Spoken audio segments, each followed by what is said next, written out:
Senator ظفر علی خان جو ہیں انہوں نے رانا ثناء اللہ سے کافی بحث و مباحثہ ہو گیا۔ رانا ثناء اللہ نے کہا کہ جب ہم گرفتار تھے تو ہمارے پروڈکشن آرڈر جاری نہیں کیے جاتے تھے اور دو سال تک ہم سے بھی ملاقاتیں بند رکھی گئیں۔ دوسری جانب پاکستان تحریک انصاف نے یہ موقف اپنایا کہ عمران خان نے آپ کے ساتھ نہ ہی تو آپ کی گرفتاری میں عمران خان کا کوئی ہاتھ تھا اور نہ ہی عمران خان نے آپ کی ملاقاتوں پہ پابندی لگائی۔ ناظرین، ہم نے جب فیکٹس چیک کیے تو ہم بھی اس نتیجہ پر پہنچے کہ رانا ثناء اللہ صاحب انڈاؤٹڈلی منشیات کے کیس میں گرفتار ہوئے تھے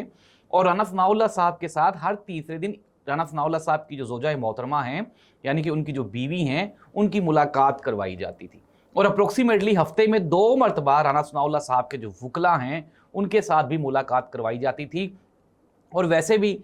میکسیمم جو سنٹینس ہے پی ایم ایل این کے کسی بھی ایم این اے یا ایم پی اے کی وہ 7 سے 8 مہینے رہی۔ اگر ہم بات کریں عمران خان کی 4 سال ہو گئے، 9 مئی والے کیسز میں گرفتار کارکنان کی جو سزا ہے ان کو 4 سال ہو گئے، ایون کہ کچھ لوگ تو بیچارے ایسے ہیں جو شدید بیماریوں کا شکار ہو گئے اس ساری سزا کے دوران، اور کچھ ایسے ہیں جو اللہ کو پیارے ہی ہو گئے۔